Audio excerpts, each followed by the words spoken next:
Good afternoon. Good afternoon. It is a mobile stream from me for the afternoon of Karen Reed trial day 30. If you are just joining in for the afternoon, the defense rested. There is no rebuttal. The court is having a charging conference. You will have seen this before in other cases.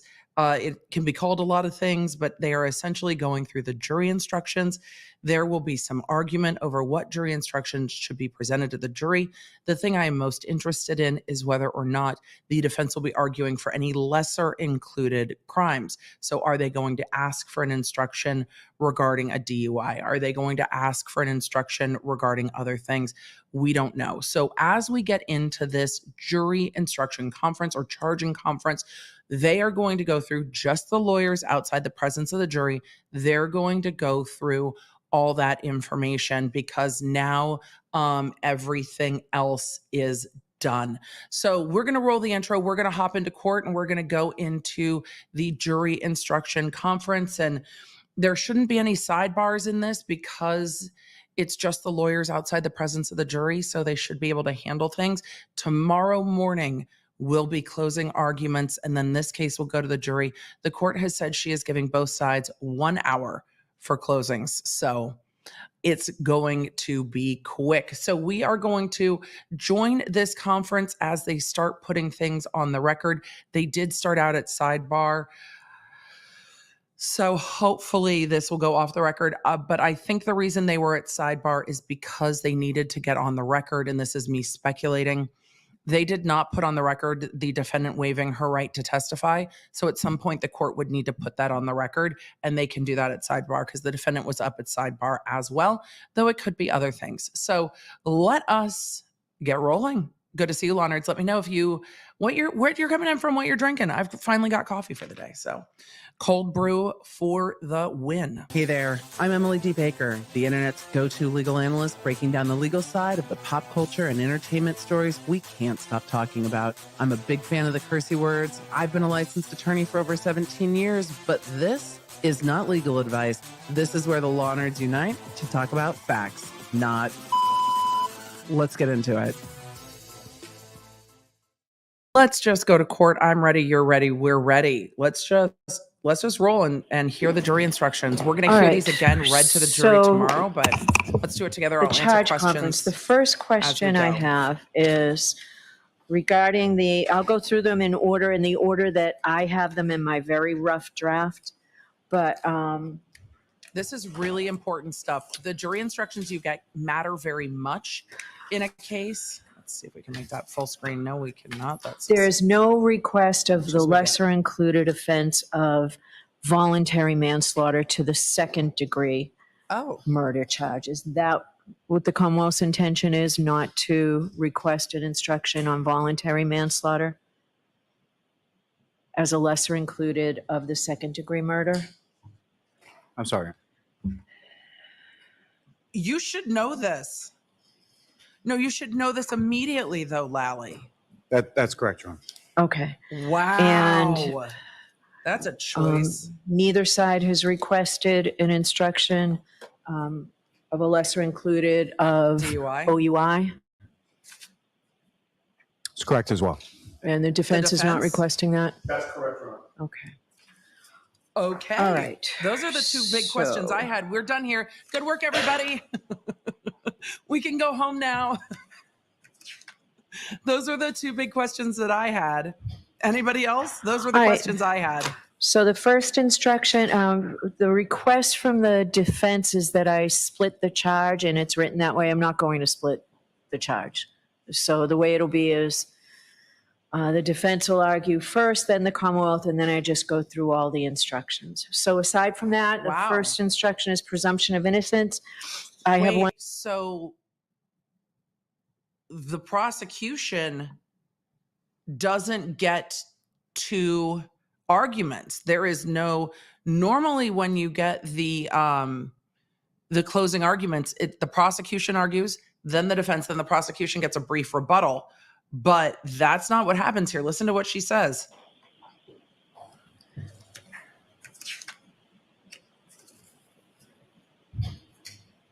All right. So the first instruction, the request from the defense is that I split the charge, and it's written that way. I'm not going to split the charge. So the way it'll be is the defense will argue first, then the Commonwealth, and then I just go through all the instructions. Wow. So aside from that, the first instruction is presumption of innocence. I also like it when the judge splits the charge. Here's why I like it when the judge splits the charge, and here's what that means. When the judge does part of the jury instructions, then the argument, then the closing jury instructions, I prefer it too. So not only are they not splitting the charge, but they're not giving the prosecution a rebuttal. So now the defense closing argument is first. That is something I've never seen, where the prosecution doesn't go first and then last, where the defense goes first. That's very interesting. I really wish they would have split the charge. Witness in the chat said no charge split, it's all or nothing. That's not what that means. That's not what that means. When she's talking about splitting the charge, it's the charging to the jury. She is talking about splitting up the instructions. I prefer it when they split the charge.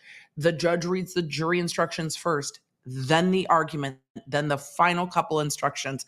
It gives the jurors a lot of context for what they're listening to, because when you do the jury instructions, the jury knows what to listen for. So I was really intending that they would split the charge, and they're not doing that. So that's really interesting. And when we're talking about charges, we're talking about charging the jury. So splitting the charge in this context, words are hard. In this context is that they are splitting the jury instructions and the way the jury instructions are given. That's what they're talking about.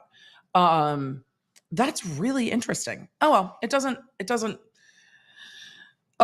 really matter all that much. It might not be their practice at all in this jurisdiction that they do it that way. Not every jurisdiction does it that way. A lot of judges want to do the jury instructions all at the end.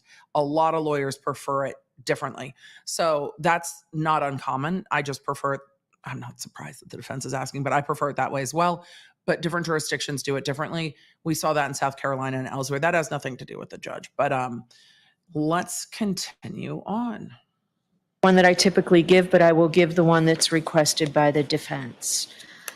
Next instruction is our reasonable. So on the two different instructions offered, she is picking the defense offered instruction. I imagine that's going to be consistent throughout this. So we'll see what she does. Doubt instruction, then function of the jury, the arguments of the lawyers and the judge's I'm taking comments, a few notes. function of the judge, functions of the lawyers. Verdict must be based on the evidence. I've incorporated some of what you've both included into that. I have language here that similarly, as you review the exhibits, you may find that some information has been removed because it is not relevant. Please ignore that and don't try and guess what may have been removed or why. I think that came from the defendant's request. Any information that you may have read, heard, or seen about the case outside of the courtroom is not evidence. My instructions to you and any comments I made, the lawyer's opening and closing statements, and any comments they may have made are not evidence. Answers that I struck from the record and told you to disregard are not evidence. Only the testimony of the witnesses, that is, their answers to the questions and exhibits, are evidence, with a more robust instruction, but that's what I've added. And I do have a line about sympathy. For all of you then asking, I do the view. I should say right off the bat, I am not going to give a Bowden instruction. You can argue it. You've been able to put in a tremendous amount of evidence. I've given you a lot of leeway with that. But there is something in this case that and I'm fully within the law to do that. So I have here some language that I think is appropriate based on issues that were raised about the credibility of witnesses. Did the witness have any bias, reason, or motive to give false or shaded testimony? If so, you may consider that bias or motive in your deliberations and ultimately as to whether or not it impacts the credibility of the evidence presented. So I cover that's the third party bias part that's of the that. Bias. And we'll go through and you can tell me who's going to argue this for the defense. Okay, so we'll go through and we'll do each one. The limiting instructions, I give the defendant's bad acts instruction. I'll give a similar instruction on There the weren't any digital bad evidence that acts. I did during the trial. Chat, we'll get there. Photographs and testimony with an emotional impact, humane practice, and as of today, hypothetical. Chat, I I had promise hoped you. that I both promise of you we'll you get there. could suggest the court something. down a I bit, said I'll turn that me this up a bit. morning. Do either side have anything for me on hypotheticals? I don't think they need to. Sorry, I don't, Your Honor. We're going to be getting back at a fairly early hour. I'm happy to work on it. That's fine. I mean, I can do it, but I wanted to give you both the opportunity. Yeah, go ahead and do one and send it to me. I'm happy to do that. I'll have one to you by the end of the day. Okay, thank you. Yannetti's All arguing right. jury instructions. Opinion testimony, evaluation of exhibits, direct and indirect, and circumstantial evidence. So I received today defendant's request, a late request for the law allows both direct and indirect evidence, and there is no distinction to be given. A Right. conviction, however, may not be based upon the piling of inference upon inference or on conjecture and speculation. It's a good instruction for the defense. That language. I don't think that's exactly the language from the case law here that you've Oh, cited. that's because it's from the defense. So from which one? From Haunch or? Haunch quotes McCormick, and McCormick takes the law from Dusty. Yeah, so, Multiple cases that right, and the language that is typically given on this piling that I haven't. This does not necessarily mean that Yannetti will be doing closing. No. This means that Yannetti is the one arguing the instructions because the other prosecutor is arguing the instructions, but he is the Massachusetts attorney, so he is probably the best positioned to argue the details and minutia of the jury instructions that we're doing now. This is incredibly important part of trial. It is not always the most riveting part of trial. Wendy Yannetti didn't say he was closing. The judge said, who's arguing this? And Yannetti said, I am. She was talking about the jury instructions. So Yannetti is arguing over the jury instructions. So we will be going through that, but we've got a lot to cover. This is very legal and it goes very fast, but it is one of the most critical phases of jury. This and jury selection are some of the most critical phases. We'll talk about the Bowden instruction as we get through this because I want to see if she covers any other instructions that might circle back. So we'll get there. Really seen in years is you should not pile inference upon inference until the pile gets so high that it tips over logically or the chain gets so weak that it doesn't hold together anymore. When you run through your inferences, check the starting point and the ending point to make sure they're still reasonable. I mean, I could give that old language. All right. That's, I haven't given that in years, but I'll give that part of it.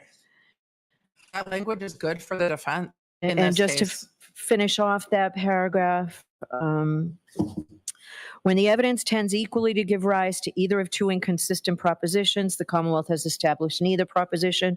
In order to convict the defendant, you must find that all the evidence and reasonable inference. Listen to this. This instruction is what's going to matter most. So for everyone who's like, this is moving fast, the judge is talking fast. Yes, this is law moving at a quick pace. We're at the end of trial. But this is the judge getting into one of the most critical instructions that we are going to hear in this case. So circle on back and pay attention to this language. Or they're still reasonable. I mean, I could give that old language. All right. That's, I haven't given that in years, but I'll give that part Not that of it. one, this one. And just to finish off that paragraph, when the evidence tends equally to give rise to either of two inconsistent propositions, the Commonwealth has established neither proposition. In order to convict the defendant, you must find that all the evidence and reasonable inferences that you have drawn taken together prove that she is guilty beyond a reasonable doubt. Right. Okay, so that rounds off that. Two reasonable positions. And that's not even the reasonable doubt instruction. That's the inferences and circumstantial and direct evidence instruction. So that instruction goes to circumstantial and direct evidence both get equal weight, but it cannot be speculation and conjecture piling up. And the end of that instruction is If there are two reasonable inferences, you cannot, and the prosecution has proven neither of them, then you cannot convict. So let's continue. We'll talk about That's not even the reasonable doubt instruction. Indictments and the lesser included. So the second degree murder instruction that was provided by the Commonwealth and the one provided by the defense are just a little bit different. These are two different versions of the same instructions. So She has if to pick which if you version to take go with. what And that's what she's was trying to do here. provided, there's one This is much easier section when that you have the the packet in defense front of you. incorporates We don't. that I think is missing from the instruction. And I'm going by the SJC instructions. So It's the Judicial Council instructions. when you get to the second element of second degree murder, the defendant intended to kill John O'Keefe, the second element, first prong. So the second element is that the defendant intended to kill John O'Keefe. As you can see, the second element has three sub-elements. I'm reading from the Commonwealth's proposed instructions, which I shall call prongs, and the Commonwealth satisfies its burden of proof if it proves any one of the three prongs beyond a reasonable doubt. The first prong is that the defendant intended to kill. Now here, I am going to insert, because if you go back to the SJC instructions, So the judge is looking at modifying the I language. think it is appropriate to go back to the instruction on deliberate premeditation, which is the second element of that, is the language that is offered here by the defendant, that the defendant consciously and purposefully intended to cause the death of John O'Keefe. So who's arguing this for the Commonwealth? So Ms. Interesting. McLaughlin, does that make sense there? The stronger language, and by stronger I mean the language that is harder, I think, for the prosecution to overcome, is the language presented by the defense, and that is the language that she is going with. So this, in the jury instructions, each time there has been a conflict in instructions, she has chosen the defense's instruction. Let's keep going. Okay, so I am going to put that in there. That is a All much right. stronger, consciously and purposefully is the language that is much higher. I think the language consciously and purposely is stronger language than intended. So you can choose either one, and I'm going to save questions till the end. You can choose either one, but consciously and purposefully, I feel, is stronger language than just the word intended. And Oh, deliberately was in there too. the Deliberately, defense consciously, and has purposefully. the language of accident there, but Mr. Yannetti, that really goes at the end. That goes, as you'll see if you look at the instruction on extreme atrocity or cruelty, where you have to go. So that'll go at the end. That will go after the third prong definition. Then I will include the language that I think the Commonwealth put in its request. It goes there. If you have a reasonable doubt as to whether the victim's death was accidental because the death was caused by a negligent, careless, or mistaken act of the defendant, or resulted from a cause separate from the defendant's conduct, you may not find that the Commonwealth has proved the defendant intended to kill, intended to cause grievous bodily harm, or intended to do an act which, in the circumstances known to the defendant, a reasonable person would have created a plain and strong likelihood. Wow.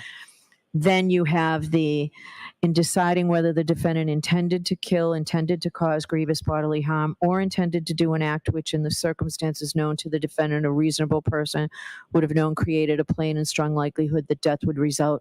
You may consider any credible evidence that the defendant suffered from a mental impairment or was affected by her consumption of alcohol or drugs. That goes there. That's Okay. fine, Your Honor, with us. Okay, does that make sense to you too, Ms. McLaughlin? Okay. All right, do you So want those are the both the three mental prongs. impairment or consumption of alcohol and drugs?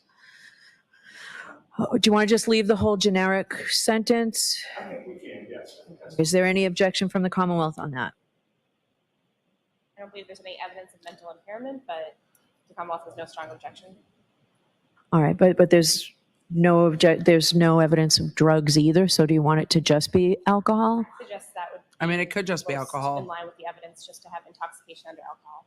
All right, it makes sense to me, Ms. Giannetti, if we focus just on the alcohol, but if you wanted the mental impairment, I'd include all, but I would prefer, Judge, just to keep it in this juncture as all right, so I will think about this one tonight. I think Okay. they'll take it out and they'll just leave the alcohol in. I think that's, yeah. I think that's what they will end up doing. So they went through the second degree instruction. Okay, then manslaughter while operating a motor vehicle under the influence of liquor. So, Ms. Giannetti, you have included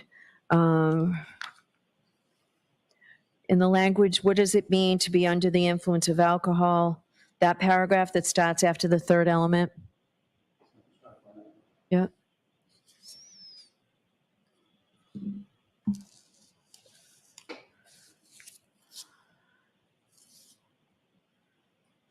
So Yannetti is taking a look at that. I'm sorry, Your Honor, is there a page number? I'm just going through my. 9. This is why I print everything out. I think now I would probably put it on a PDF on this, but it's just so much faster to flip through them. Flip through them, printing them out. Though I wonder if for Yannetti it's faster to search by So you have keyword. included, it means that a person has consumed enough alcohol to reduce their mental clarity, self-control, and reflexes, and thereby left them with a reduced ability to drive safely. Where is that language from? So it's language the defense is inserting in. This particular portion, I thought was from the model instructions. If I'm wrong, then we're fine with the model instructions on this issue. All right. What does the Commonwealth say? The Commonwealth's language comes from the model and jury instructions, I believe, from the most recent 2024 instruction on intoxication. And that's not in the Commonwealth's request, correct? That sentence I just read.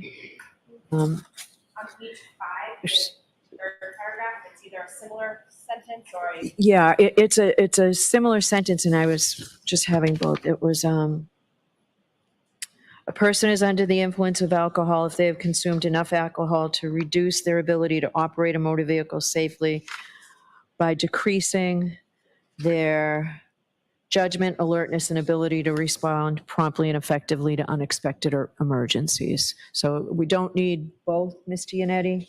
I think that language So is you clear. had both, so I'm just not going to do that. We're perfectly fine with that. Okay.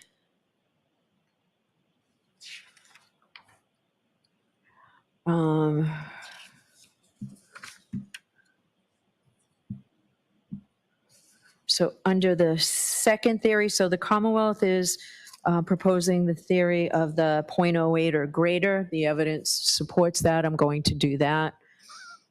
So in the language from the Commonwealth, the fourth element, now then we talk about wanton and reckless. So for the fourth element, Ms. Giannetti, this is where your language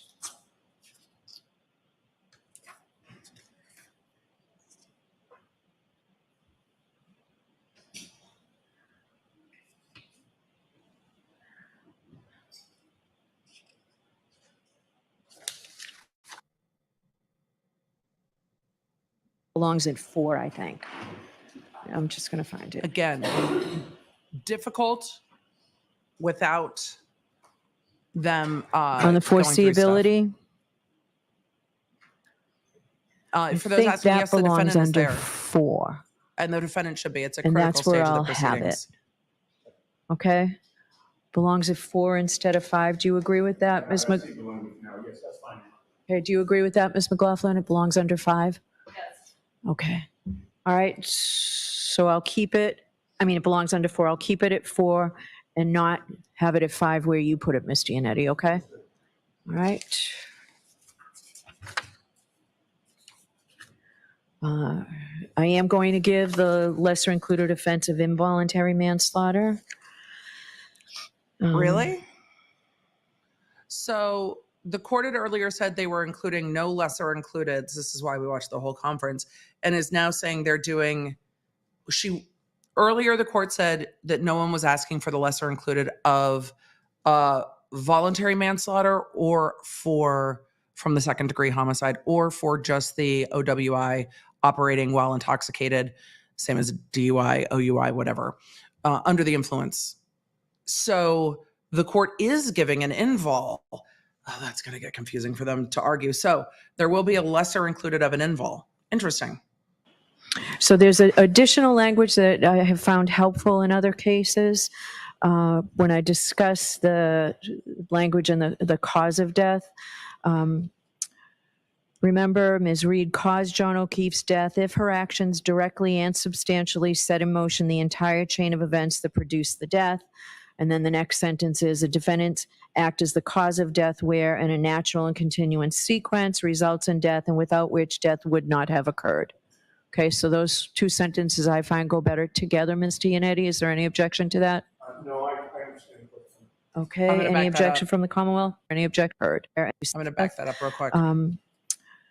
Remember, Ms. Reed caused John O'Keefe's death if her actions directly and substantially set in motion the entire chain of events that produced the death. And then the next sentence is, a defendant's act is the cause of death where, in a natural and continuous sequence, results in death and without which death would not have occurred. Okay, so those two sentences I find go better together, Ms. Gianetti. Is there any objection to that? No, I understand. It's a good. Okay, That's a good any objection instruction from the Commonwealth? For the Commonwealth. That's a good instruction for the Commonwealth. I don't know if it will much matter at this point, but that's a good instruction for the Commonwealth. So, Ms. Gianetti, you have in here a police officer's opinion about a driver's sobriety, like that testified to in this case. A police officer didn't testify as to the defendant's sobriety. So that should come out. I think you're right. So, okay, so that paragraph that begins with that, we'll just cross that out. I think that's fine. Okay. For those of you asking about the operating while intoxicated, they don't have an operating while intoxicated charge. They have an operating while intoxicated causing death charge. So she is charged with three things. She is charged with second degree murder. There's going to be a lesser included given or a lesser included instruction given to that being an involuntary manslaughter, meaning you set off the cause of events. You heard her just reading the instruction, set off the cause of events that caused this to happen and is the natural, cause of the victim's death. Then you've got the operating while intoxicated causing death. Then you've got the hit and run resulting in death.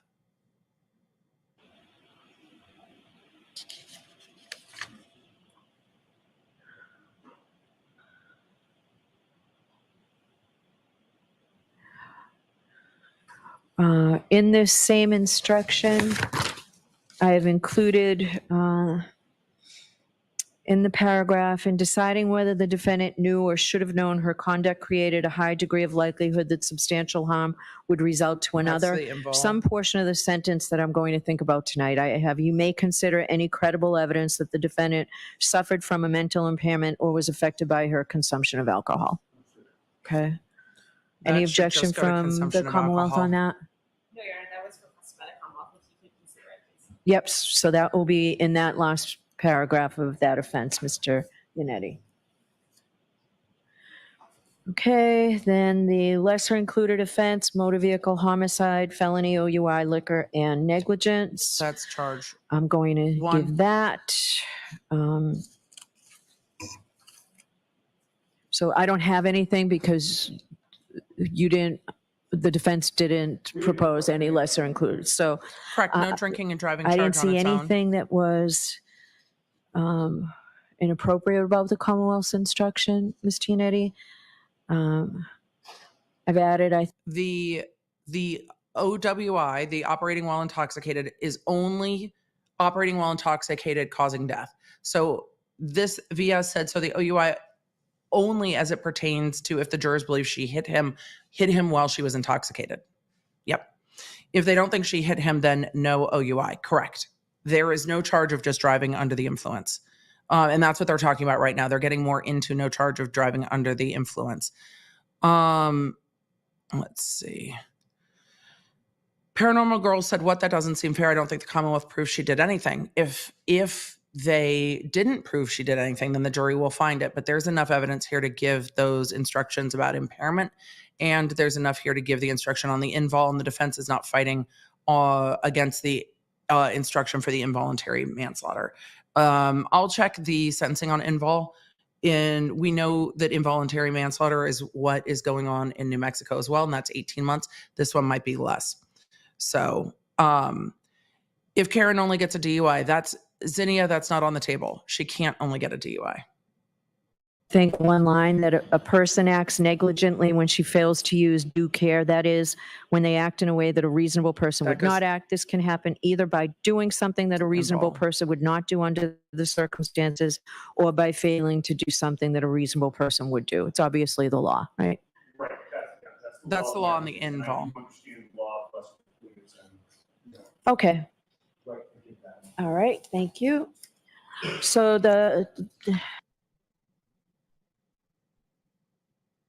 You're welcome. I'm here to make it make sense. That is what I'm here for. Julie said, can the judge add the involuntary instruction herself? Yes, the involuntary manslaughter is a natural lesser included of the second degree. So yes, it can be added. And it seems like it was already included in the packet, and the judge was talking about no other lesser included, and that the parties are all on board with the invol. Nobody's fighting leaving it out. So leaving the scene of an accident resulting in death. So what the Commonwealth has provided is basically just the six elements with nothing further. They're pretty much 1 and 2 have already been defined for the jury many times at this point. 3, the defendant knowingly collided with John O'Keefe. I think that's self-evident.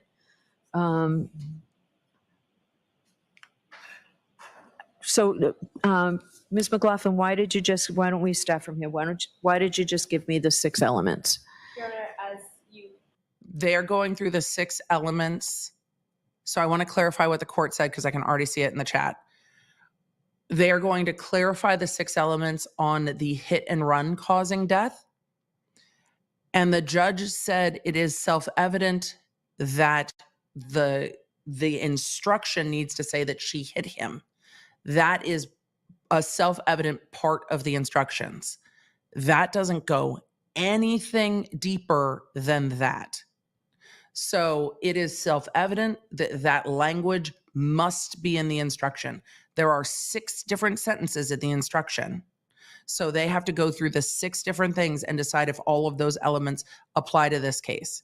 They are just talking about what is happening in the jury instructions. So please don't read more into that. I can see it already happening in the chat. Do not read more into it. Self-evident.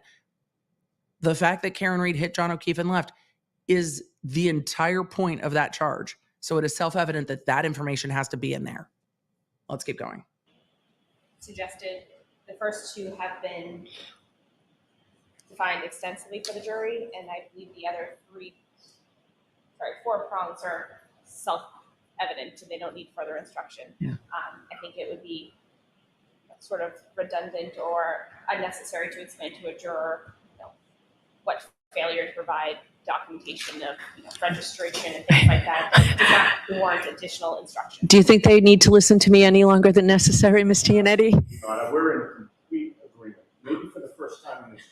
All right, so we'll just leave it. You've offered 6, 2 pages or 3 pages of definitions, so we won't do that. It's nice to see Yannetti and the judge kind of chuckling with one another. That's really funny. And again, they're saying, look, these instructions don't need to be explained anymore. And Yannetti said, maybe for the first time in this trial, we agree. So they are in agreement that the jury doesn't want to hear any more from the judge. So look, this is a very critical part, but I think the judge does like Yannetti, and that's why she's teasing with him. Otherwise, if she was pissed at Yannetti, she wouldn't be teasing with him about that. Okay. There shouldn't be. Somebody said it broke the tension. Maury, there shouldn't be tension. There's no tension in this. This is them This is them just going through the most important parts of the trial together without the jury. The only tension in here is to get it done, which is why they're moving so fast. All right. They all want to be done with this and move Ms. on. McLaughlin, the use of a dangerous weapon, a motor vehicle, I agree that's an appropriate statement of the law. Tell me about your request to have that. Your Honor, the request goes to the defendant's state of mind. Also, it would go to any intent or any understanding of the jury of what would be reckless conduct or negligent conduct or intentional conduct. If they understand that the use of a motor vehicle to commit a crime could be a per se dangerous weapon, and in using that to strike an individual, that could be used in their deliberations, assessing the defendant's intent or state of mind at the time of the collision. It seems to make sense, Ms. Tianetti. It's very My position is it's common in unnecessary, vehiculars. but I'm going to waive our argument on that. Okay. All right. I think it makes sense, and I'll just leave it sort of as a catch-all at the end where it appears on the Commonwealth's request. All right. So that's basically it. The longest part maybe is the general instructions in the beginning. Anything specific from the Commonwealth that I did not include? They're Do almost you intend to done. give a conscience of guilt instruction? Oh, I'll hear you on that. You have to give a consciousness. I don't, but you can try and Oh. convince me if you want. Maybe you Your don't. Honor, the Commonwealth would put forth that Wait, what? Oh, no. No, I don't think.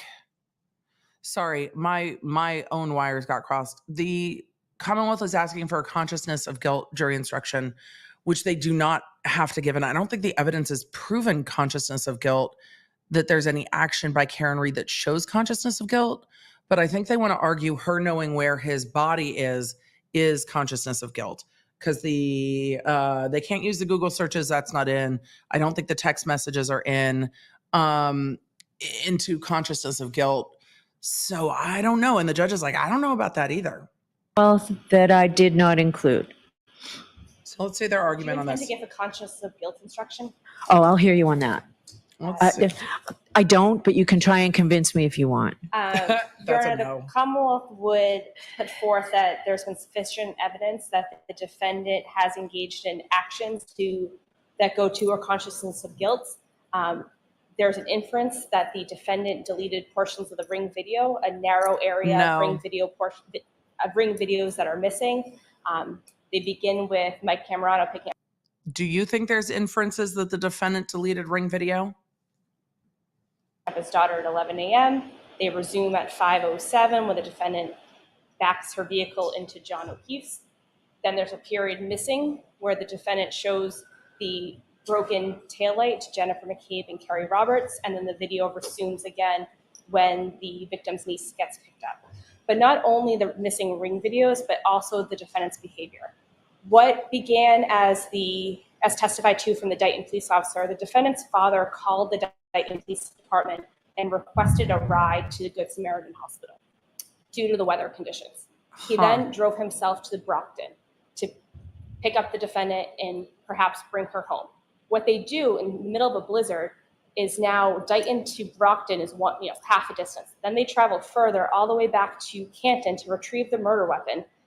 Along with the defendant's brother, they all meet at the victim's residence to remove the murder vehicle and bring it all the way down to Dighton, Massachusetts. That would go to concealing evidence and intentional.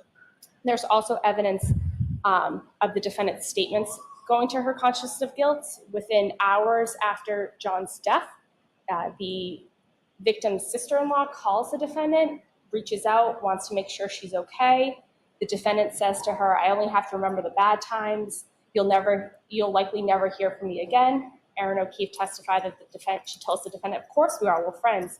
She's never heard from the defendant since. So I think that goes to the defendant's state of mind in the hours after the death. But in addition to the Ring video, I think there's strong evidence of consciousness of guilt to move the murder vehicle within hours of John's death. I didn't think they were going to argue that. That's interesting. Ms. Giannetti? I don't think the court's With regard to the Ring video, persuaded.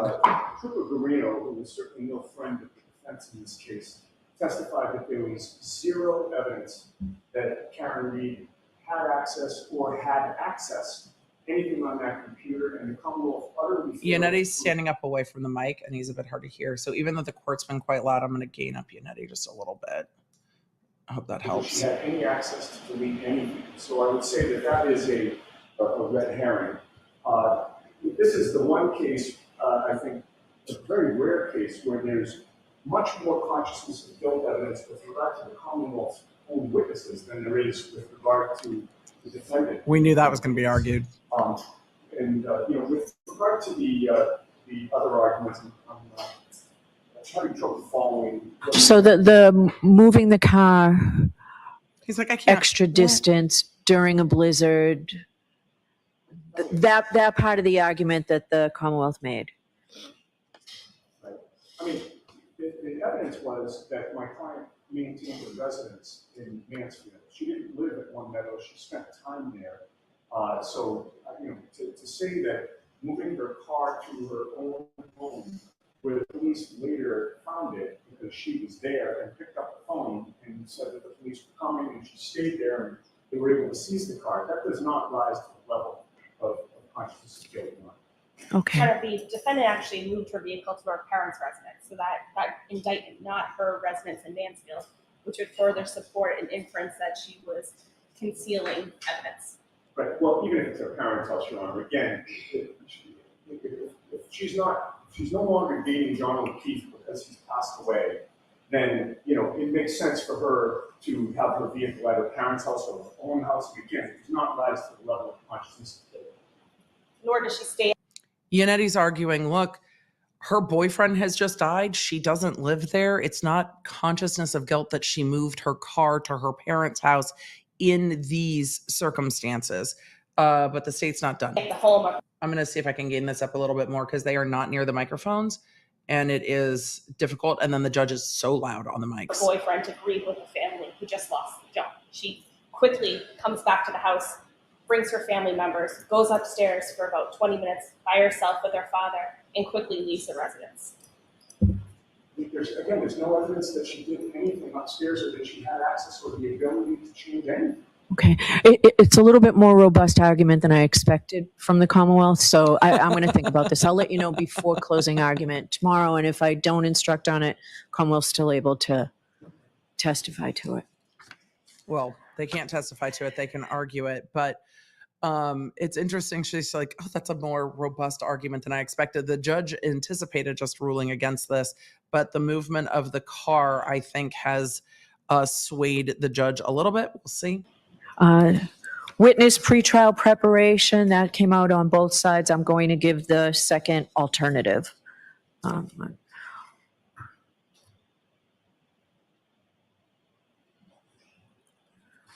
Okay, Ms. Giannetti, I'll hear you on your instructions. So I believe that we covered the vast majority of it. I'll give you the opportunity to argue the Bowden one, just so you can make a record. Sure. I know that many have said, look, the judge is doing, the judge has gone out of her way to make sure Lally makes his arguments, but I think that it's only reasonable and fair to take a look at the judge circling back and being like, hey, Mr. Yannetti, you wanted to argue this. And he was wrapping up. He was like, I think we've covered it. And she's like, I want you to make a record on this other instruction. So it'll be interesting to see. Again, I think the judge has given the defense in this the opportunities that she has given the prosecution, and most of her rulings went in their favor today.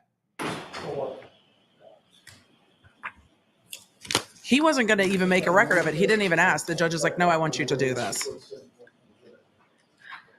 I'll find your page. Okay, so yeah, I mean, with regard to the Bowden evidence or instruction, Your Honor,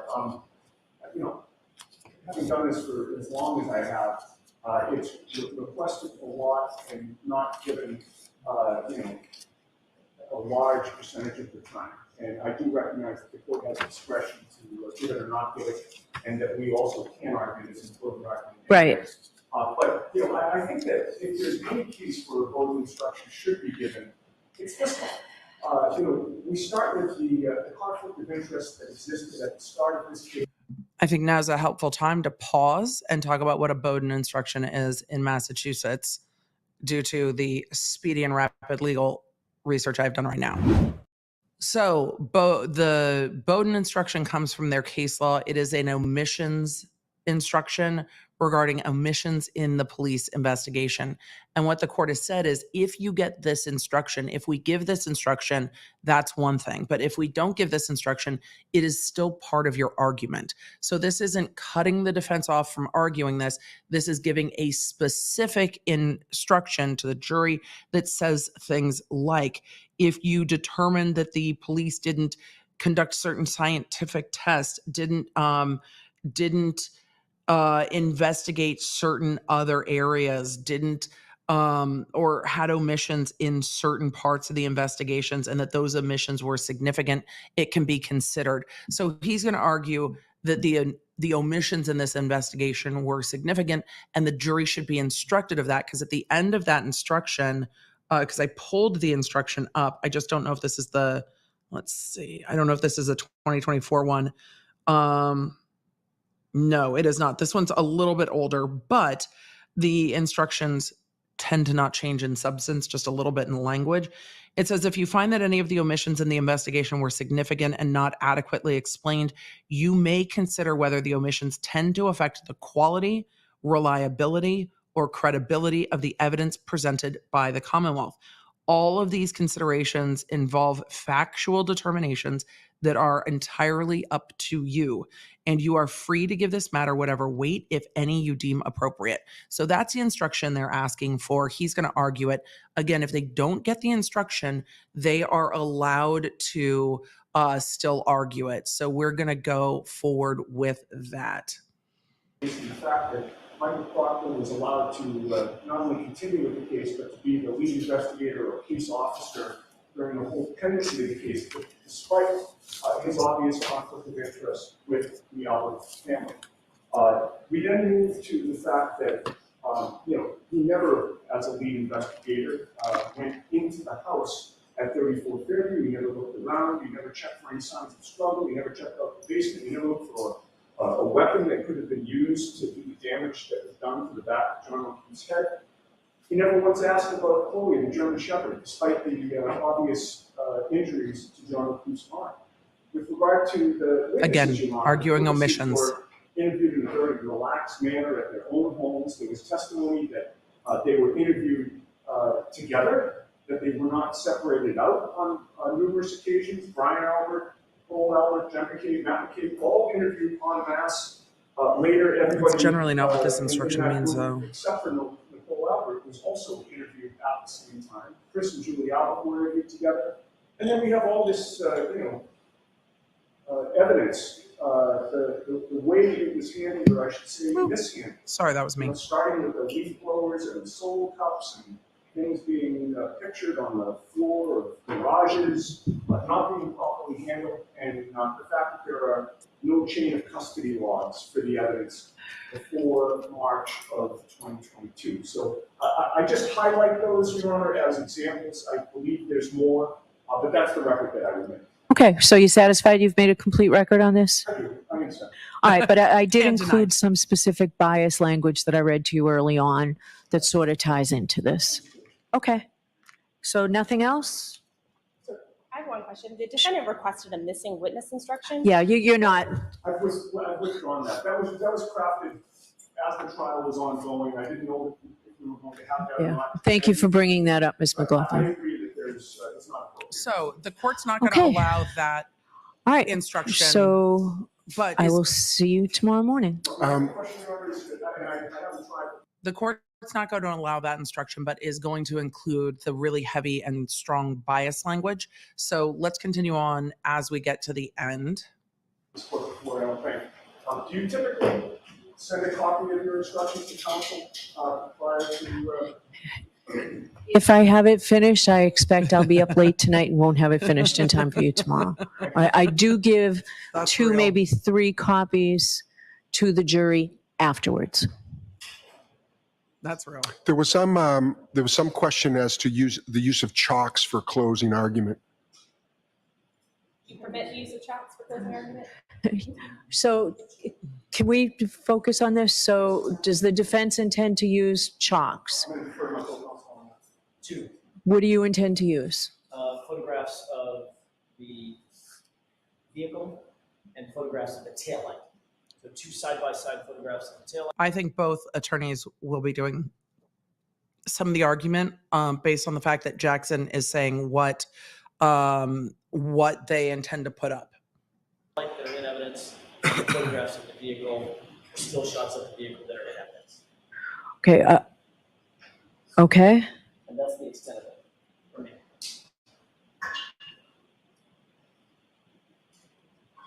Okay. Commonwealth have any objection? No, but the Photos. Commonwealth also intends to use chalks. What do you intend to use?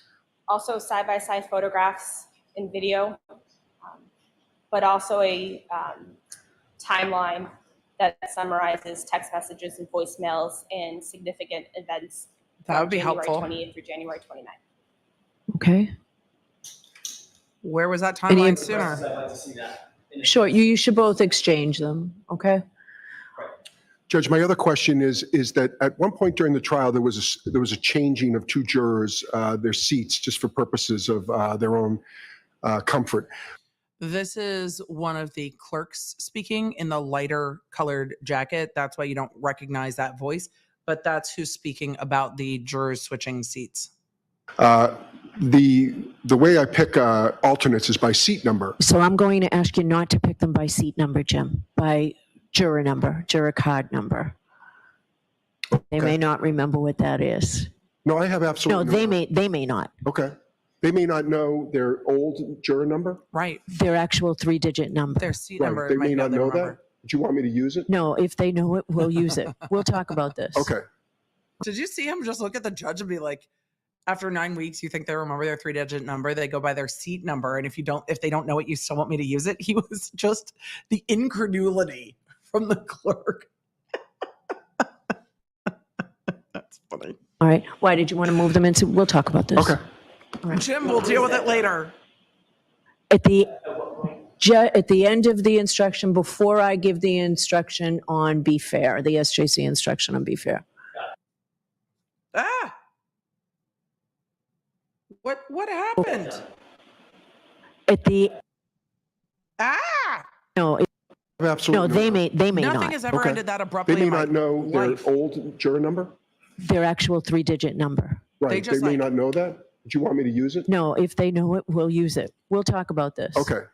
Jim, All right. don't do Why this did on you the want to record. move them into? We'll talk about this. Okay. All right. When is that done? At the At what point? at the end of the instruction, before I give the instruction on be fair, the SJC instruction on be fair. Okay, well, that ended absolutely abruptly, and we are done with the conference on jury instructions. I don't know what word they were saying. I don't know if they were saying charts or not, but I think they were talking about any large displays that they're putting up in court. So, or whether they are calling them chalks, but it is what they are putting up in court. Their displays, their demonstratives.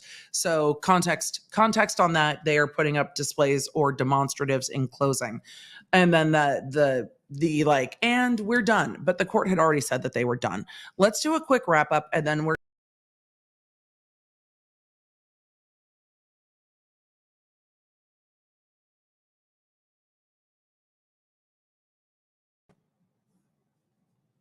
I got kicked. I can't get rid of where. Yes, thank you, Magdalena. Sorry, I got booted real quickly and I don't know why. So let's do a quick swoop and then get back to wrapping this up. So at the end of the jury instruction conference or the charging conference, we did learn a couple of things. We will hear much more of these instructions in their final form tomorrow. Remember, tomorrow is closing arguments, 2 hours. So the 2 hours are divided up in a strange way for me. The defense will do their closing argument first, and then the prosecution. It is not broken up into a closing argument, the defense argument, and rebuttal. It is just broken up into defense argument, prosecution argument. And that is how they are doing arguments. And then the judge will do the instructions. Then the alternates will be chosen. And then the 12 will be released to deliberate. I will be letting you know when the jury comes back via the Law Nerd app. I know that there were some delayed notifications on the app today, which is frustrating. We will also send an email. I will also put a notification up on the YouTube channel. We will do all of the notifications, assuming we have time to end stream and restart stream. If we're still answering questions, then we're still answering questions. So we will be here. So the judge will be giving the instructions and sending the jury to deliberate, and then they will be deliberating as long as it takes them to deliberate. So that is what's happening tomorrow. Make sure that you have the Law Nerd app so that you are ready. You are ready for the verdict. We are ready for the verdict. And we will find out how much lead time we will get, or if they're going to be like, jury has a verdict, bring them in, and there is no lead time. We will do our best with that tomorrow. If the verdict comes in tomorrow. I do not anticipate this will be extended deliberations. I will be surprised if it is extended deliberations. We will see what happens there. So with all of that, from the charging conference this afternoon, we learned that there is not going to be a lesser included instruction for just a operating while intoxicated. The 3 charges will get their instructions, and then we will get a lesser included instruction, or the jury will get a lesser included instruction for an involuntary manslaughter. Not all jurisdictions have involuntary manslaughter. Involuntary manslaughter is what Hannah Gutierrez, Reed, and Baldwin are dealing with. It is if you are doing something that you know is reckless, is sum and substance, but we will hear what that is in full tomorrow, because there are multiple prongs of that, and they were still finalizing which prongs of that instruction will be given, and then we will hear it when we get into jury instructions tomorrow. I know some people are like, jury instructions are boring and they just check out. It is the most important part of the case, and in that, it tells the jury how to decide. And I really hope that they will tell the jury how to decide. So that we will see what happens.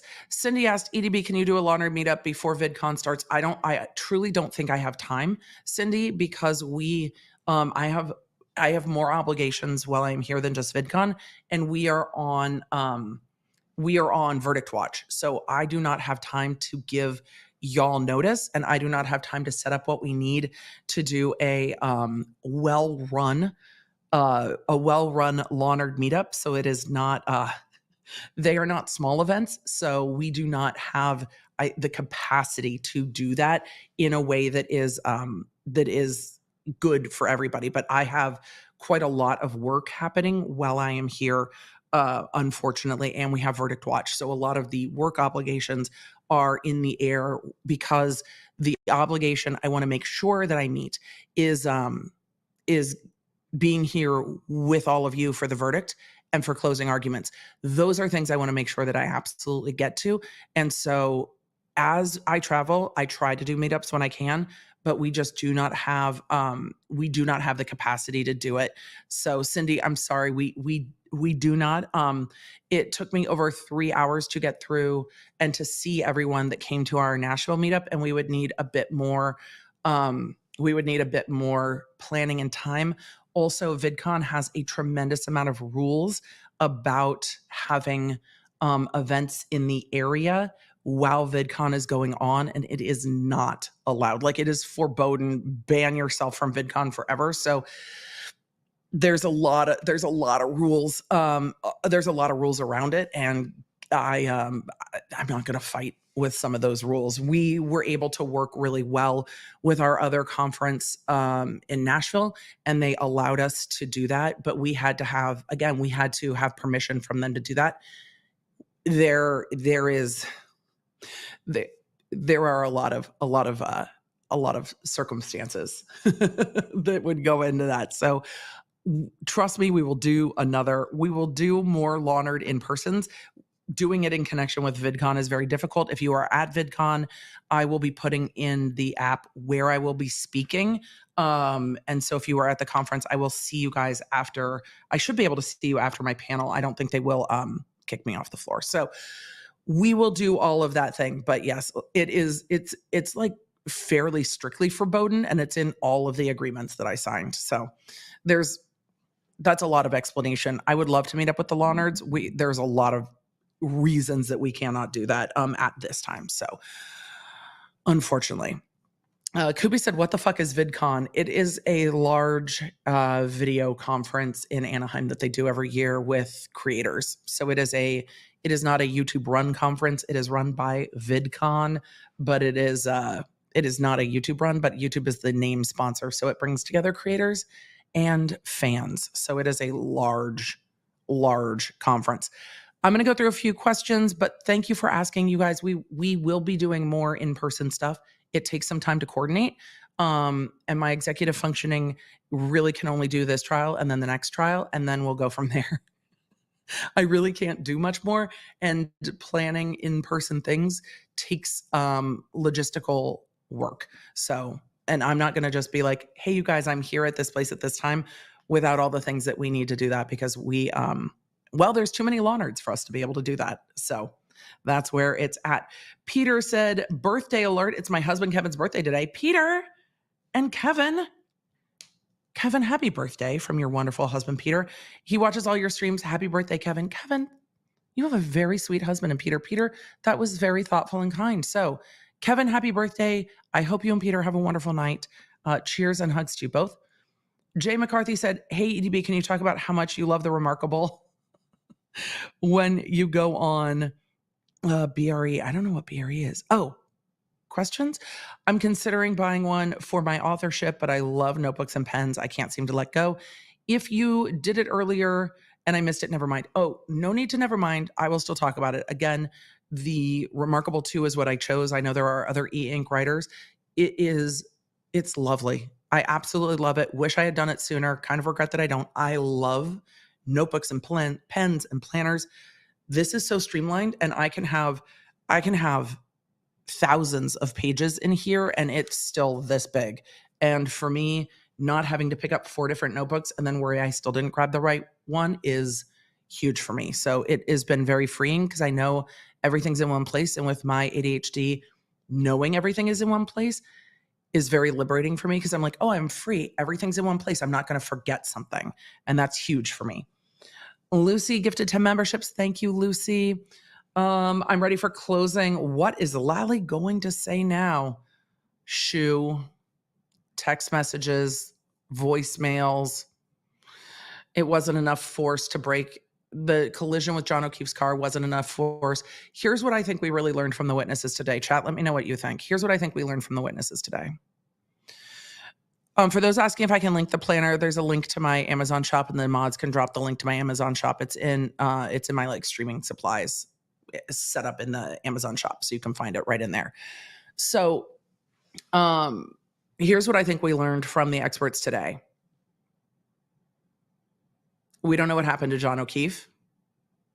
It didn't go down the way that the prosecution said. The damage to Karen Reed's taillight didn't go down the way the defense said. And we don't know. And that's a frustrating place to be at the end of 30 days. It's a real frustrating place to be. I am frustrated, but that's from both of the ARCA witnesses. That was my takeaway. It didn't happen the way either party said it happened. So that, let's see. Tanya said I went down a rabbit hole on TikTok of a woman reviewing pens. I thought of you. I love those videos.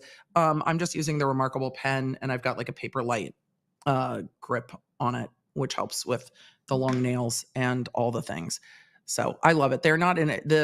The Remarkable 2s are not inexpensive. There are other versions. Amazon has a version.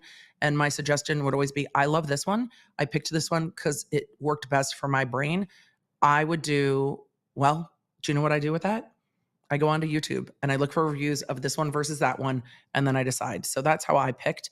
And I would pick the one that is right for you. And if you're not sure you use it, maybe don't pick the most expensive one. The Remarkable 2 is not inexpensive. I think the Amazon one is much more affordable. Brian said it will be interesting to see if the state pursues this case after acquittal. It would be very, very difficult for them to. We will see what the feds decide to do. Casey Katz at EDB, doesn't the involuntary charge leave a fallback position for the jury if they can't agree? Invol does leave a fallback for the jury, but the invol in Massachusetts still carries a fair bit of time. So let's see. They, I just pulled it up real quick. And normally I do this on my computer, but involuntary manslaughter still can carry a pretty hefty prison sentence. So we will see what they do, but it can still carry a pretty decent prison sentence. So it's not the same. Let's see. Punishable state prison no more than 20 years. It is, the invol is still a substantial charge, different than like an operating under the influence or an operating while intoxicated would be a misdemeanor charge. So it gives the jury something to fall back on, but it's not, I think, anything that that Karen Reed would want. Douglas says, how about the other side's deleted stuff, the prosecution's lack of evidence because they didn't search? That's what the defense was going for with that Bowden instruction, the omissions from law enforcement. Celeste said, can she be not guilty on all or some? Why so many charges that seem the same? If they didn't think she hit him, then all not guilty. If the jury doesn't think that Karen Reed hit John O'Keefe, then it knocks out very easily charges or counts 1, 2, and 3, which is the second degree murder, the operating under the influence causing death, and the hit and run causing death. The question is then, was the drinking and driving and leaving him at the house, does that go into an involuntary? She didn't mean to kill him, but she should have known that was a dangerous situation. And can it get into that realm if they don't think she hit him, but think that she should have done more? We'll see, maybe. Dee Dee said, if Karen Reed is found innocent, can she sue the city for defamation? I mean, the defamation of Dee Dee, assuming that you intend the defamation to be charging her with this murder, no. That's all protected by litigation privilege. You can charge people with crimes, and you can be wrong about it, and they can't sue you. There are other things civilly that can be explored, and we might explore some of those later. But the filing the charges is not one of those things. Amy's Positive Pathway says involuntary, meaning it still means she had to hit him with her vehicle, correct? Not that she left him, right? No, Amy, from that instruction, that she left him is part of it. So, Jazz says incredulity is now a word I know thanks to you, EDB. You are welcome. And you are welcome. Clarissa said chalks equals finder are admitted as chalks. It can be drawing sketches or models referred to by a witness. These are not evidence. Yeah, demonstratives. And that's why they call them chalks in Massachusetts. It probably goes back to the 1800s. In California, they were just called demonstratives. Victoria, who chooses the jury foreman? Saw on X that Bev will. I don't know what X is saying because I am not on there very often, but it depends on the jurisdiction. Sometimes it will be the judge. Sometimes it will be the jury selecting their own foreperson. I prefer letting the jury pick, but I worked in a jurisdiction where the jury picked and it seemed to work out pretty well. But those will generally, if the judge picks, be randomly drawn. It will generally be randomly drawn. So let's see. Terry C said, Emily, just curious why you don't do polls on the verdict at the end of the trial. I am very curious as to the law and order's verdict after watching the entire trial. I will generally do a poll on whether people agree with the verdict or not, but I don't like doing polls on guilt and innocent. It's not up for us to decide. And I think it just sits oddly with me. And so I don't like polling on guilt or innocence. I want to see the end of closing arguments. So we're not even to a point where they would consider. We need to listen to all of the jury instructions, and then a jury gets to deliberate, and we don't get to deliberate quite. We get to have a conversation. But after a verdict comes down, I will definitely ask if you agree with the jury's verdict. I do polls on things like how long it will take the jury to come to a verdict, but feeding into kind of a court of public opinion in that way. I love cheeking about a court of public opinion and, whether it's right or wrong to put cereal in the bowl first or milk in the bowl first. I love that kind of court of public opinion, but when it comes to somebody potentially going to prison, and when it comes to an investigation like this, where I don't know if the victims' families will ever have answers, it just doesn't sit right with me. So I don't in any case. I decided when I started doing this that really didn't feel right to me and to the audience, because we're not deliberating. We're not at the end of evidence yet. So I don't like polling along the way. I think it encourages people to make up their minds and not leave an open mind. I do ask things like, do you think that the Commonwealth proved their case? And we'll have those conversations. And then after we get to it, we will see if we agree with the jury's verdict or not. So that's just where I fall on it. It's just really a gut check for me. And I don't like seeing people poll along the way. Everyone's going to choose how they want to do it. Best thing about YouTube, I get to just choose how it works for me. And so in choosing how it works for me, that's part of those decisions. But we can talk about how long it will take tomorrow.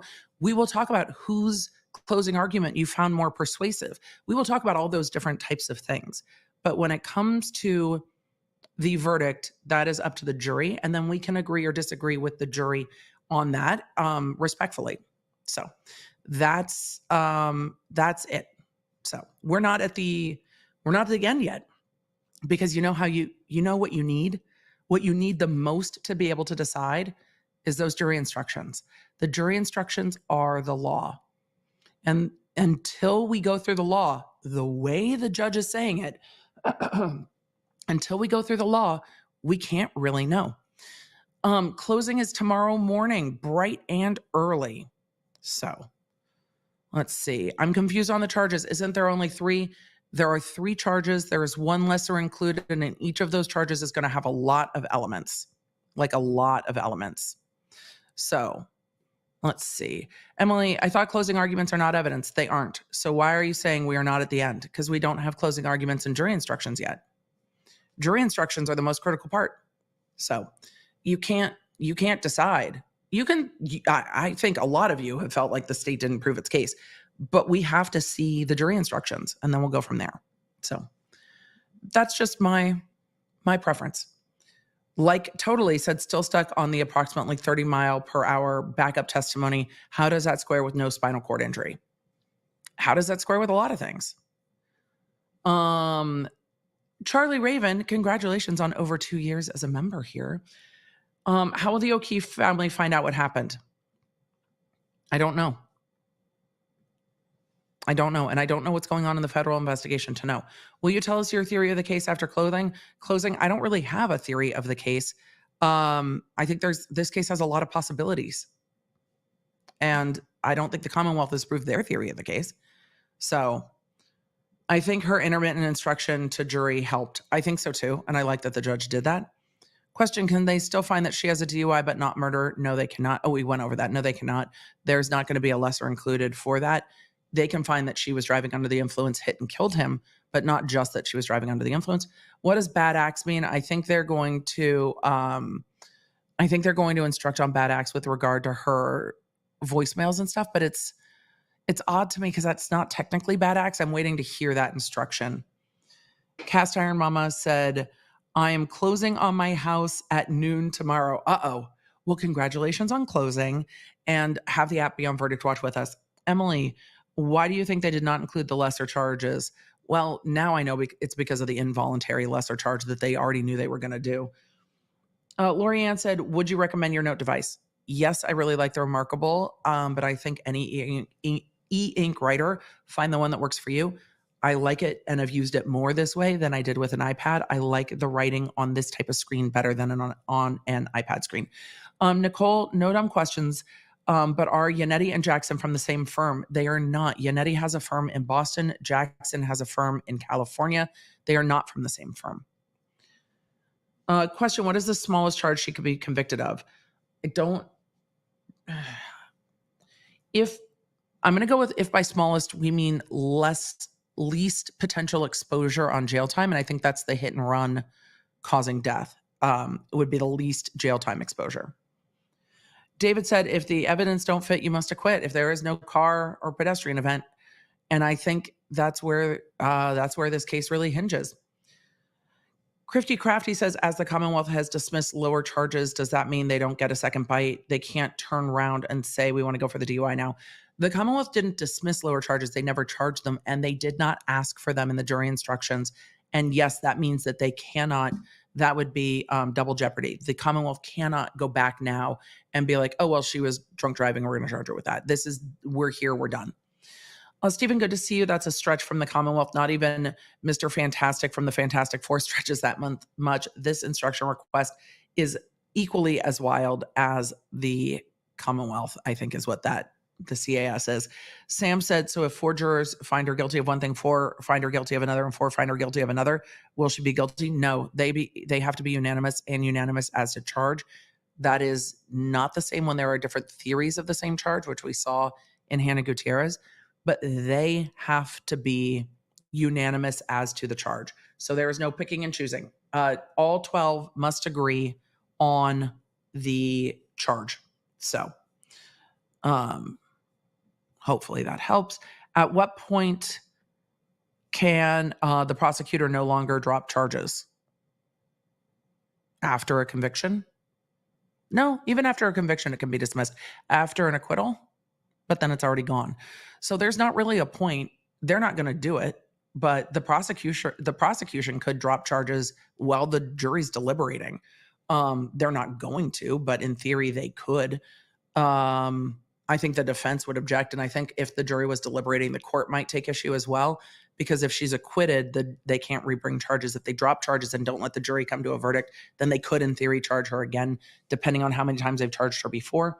So there's a lot of potentiality for that.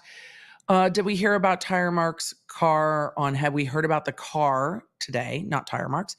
Does Karen's out-of-state lawyer have to be licensed in Massachusetts? No, it's called Pro Hoc Vice, and they are allowed to come in for one cause only, and that's what Alan Jackson is doing because he is licensed in California.